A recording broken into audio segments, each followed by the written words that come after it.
జగన్మోహన్ రెడ్డికి expiry date దగ్గర పడిపోయింది. జగన్మోహన్ రెడ్డిని ఇంకా ఎవడూ కాపాడలేడు. జగన్మోహన్ రెడ్డికి ఢిల్లీ నుంచి రాడ్డు లాంటి వార్త. ఈ రోజు కాదు, వారం రోజులు జగన్మోహన్ రెడ్డికి నిద్ర పట్టనటువంటి సంచలనమైనటువంటి వార్త ఢిల్లీ నుంచి వచ్చింది.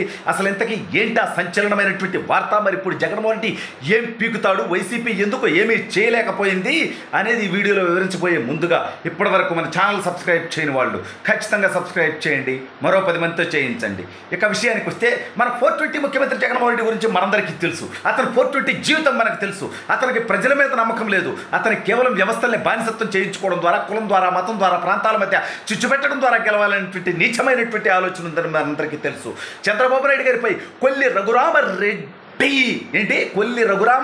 రెడ్డి అనేటువంటి వ్యక్తిని అడ్డం పెట్టుకొని అతను ఐపీఎస్గా ఉంటే అతన్ని సిఐడిలోకి మార్చి అతన్ని అక్కడ సిట్ అధిపతిని చేసి చంద్రబాబు నాయుడు గారిని అరెస్టు చేయడంలో కీలక పాత్ర పోషించాడు ఈ యొక్క రఘురామ రెడ్డి.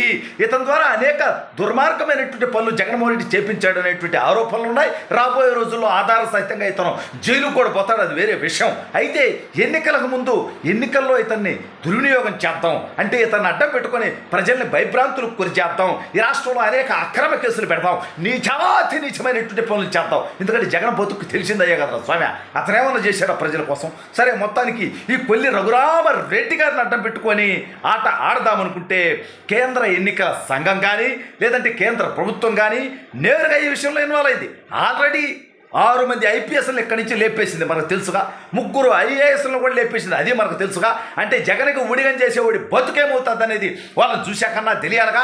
ఈ నిన్నగాక మొన్న ఏ చేశాడు నీచమైనటువంటి పనులు, హెరిటేజ్కి సంబంధించినటువంటి కీలకమైనటువంటి పత్రాలు ఈ కొల్లి రఘురామ రెడ్డి గారు తగలబెట్టించారు సిఐడి ఆఫీస్ కాడ. దానికి మళ్ళీ కవర్ డ్రైవ్ వేసాడు, అవన్నీ వేస్ట్ పేపర్లు అని. మొత్తం హెరిటేజ్ ఏమంటాయి ఏందయ్యా, ఎన్నికల ముందే తగలేయాలంటాయా, ఎన్నికల తర్వాత మీ బతుకులు బజార్లు పడతాయనేటువంటి భయం మొదలైందా? తెలుగుదేశం పార్టీ గెలుస్తోంది, చంద్రబాబు నాయుడు గారు ముఖ్యమంత్రి అవుతారు, ఆ తర్వాత జగన్ తప్పుడు పనుల్లో సహకరించినటువంటి వాళ్ళ బతుకులు రోడ్లు పాలవుతాయనేటువంటి ఆందోళనలో ఉన్నారా? సరే, ఇదంతా పక్కన పెడదాం. జగన్మోహన్ రెడ్డి ఏమనుకున్నాడంటే ఈ కొల్లి రఘురామ రెడ్డి, అదేవిధంగా కసిరెడ్డి రాజేంద్రనాథ్ రెడ్డి, అదేవిధంగా జవహర్ రెడ్డి, మొత్తానికి ఈ బ్యాచ్ తప్పితే ఏం రసం జగన్మోహన్ రెడ్డికి. ఎరా చాలా గొప్ప గొప్ప చదువులు చదువుకున్నారు మీరంతా కూడా.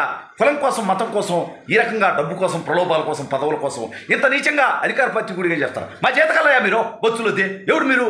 మేము కట్టేటువంటి పన్నుల నుంచి నేను కూడా పన్ను కడతారా, ఐటీ కడతానా? మేము కట్టే పన్నుల నుంచి జీతం తీసుకుని చేతకలరా మీరు? మాకు మీరు బాధ్యతాయుతంగా ఉంటారు తప్పితే అధికార పార్టీకి ఊడిగా చేయడం తప్పురా ఎదవల్లారా అనేక సందర్భాల్లో చెబితే నా మీద కూడా కేసులు పెట్టినటువంటి ఈ నీచులు ఇప్పుడు మొత్తానికి సబ్జెక్టు చెప్పబ్బా, మాకు ఉత్కంఠగా ఉంది. ఏంది జగన్మోహన్ రెడ్డికి నిద్ర పట్టినటువంటి విషయం ఏంటంటే ఇతను జగన్మోహన్ రెడ్డి కళ్ళు, చెవులు, ముక్కు అన్నీ ఇతనే స్వామి. అతను చేసేటువంటి తప్పుడు పనులన్నిటికీ ఇతనే సహకరిస్తున్నాడు అనేటువంటి టాక్కు ఇవాళ ఐపీఎస్ వర్గాల్లో ఉంది. అయితే ఇతన్ని అస్సాం పంపించారు, మొత్తానికి అస్సాం ట్రైనింగ్కి ఇచ్చారు. ఏం బీవీఆర్ ఏదో అబద్ధం చెప్తాడు, అస్సాం అని మరి కామెడీ చేస్తాను అబ్బా అనొచ్చు. నిజంగానే స్వామి ఇతన్ని అస్సాం ఎన్నికల పర్యవేక్షకుడిగా మార్చి ఇతన్ని అస్సాం పంపిస్తూ ఉంటారు. జనరల్గా మనం అంటాం అంత పని అయిపోయి ఏమి మ్యాటర్ లేనటువంటి సబ్జెక్ట్ లేనటువంటి పని అయిపోయినటువంటి వాళ్ళని అస్సామే అంటాం అనమాట. ఆ రకంగా ఇతగాన్ని అస్సాం పంపిస్తున్నారంటే ఇక జగన్మోహన్ రెడ్డికి మూడినట్టే. రేపో మాపు డీజీపీ కసిరెడ్డి రాజేంద్రనాథ్ రెడ్డి గారిని కూడా మార్చేటువంటి అవకాశం ఉందని టాక్ వస్తుంది. అదేవిధంగా సిఎస్ జవహర్ రెడ్డి గారిని కూడా మార్చేటువంటి అవకాశం ఉందో మనకు తెలుస్తోంది. ఎందుకంటే పింఛన్ల పంపిణీలో అనేక మంది చావులకు కారణమైనటువంటి వ్యక్తి సిఎస్ నేరుగా ఆరోపణలు చేస్తున్న దమ్ముంటే, ధైర్యం ఉంటే, కెపాసిటీ ఉంటే, క్యాపబిలిటీ ఉంటే నువ్వు కేసులు పెట్టుకుంటావు. ఇప్పుడు 9 పెట్టి 90 పెట్టుకో, బొత్తులు దేవుడిదిలే కానీ అది వేరే విషయం. అయితే ఇప్పుడు నేనేమంటా అంటే నిజంగా నువ్వు వృద్ధులకి, నడవలేనటువంటి వాళ్ళకి, అనారోగ్యంతో ఉన్నటువంటి వాళ్ళకి ఇళ్ళ దగ్గరే పెన్షన్లు ఇవ్వమంటే లక్షలాదిగా ప్రభుత్వ ఉద్యోగులుంటే వాళ్ళ ద్వారా ఇప్పిస్తే 1 గంటలో అయిపోయేటువంటి పనికి అనేక మందిని ఇష్యూ చేయడానికి దాన్ని అడ్డం పెట్టుకుని నాకు డౌట్ ఏంటంటే రాబోయే రోజులు ఎంక్వైరీ చేయాల్సింది ఏంటంటే చనిపోయారంటున్నారు 30 మంది, 40 మంది, 50 మంది. వాళ్ళందరినీ చనిపోవటం కాదు, వైసీపీ వాళ్ళు వాలంటీర్లే పీకల్లోకి చంపారేమో అనేటువంటి అనుమానం కూడా నాకు ఉంది. ఎందుకంటే చంద్రబాబు నాయుడు గారి అకౌంట్లో వేయటం కోసం దాని మీద ఎంక్వైరీ జరగాలి, వేరే కథ. మొత్తానికి ఈ కొల్లి రఘురామరెడ్డి అనేటువంటి సిఐడిలో ఉన్నటువంటి ఆఫీసర్ ఇతగాడే చంద్రబాబు నాయుడు గారిని కూడా అరెస్ట్ చేశాడు. ఇతగాడే అనేక అక్రమ కేసులు పెట్టాడు. సరే, ఇవాళ తెలంగాణలో ఐపీఎస్లు బతుకేమవుతుందో మనం చూస్తున్నాం. ఏది తిరుమలరావు దగ్గర నుంచి, భుజంగరావు దగ్గర నుంచి, ఆరా వీరావు అందరు రావులే, వాళ్ళు కూడా కులం కోసమే చేశారు. వాళ్ళ బతుకులు ఏమైనాయి? ఇవాళ జైలు పాలవుతున్నారు. అనేక మంది అప్రూవర్లుగా మారుతున్నారు.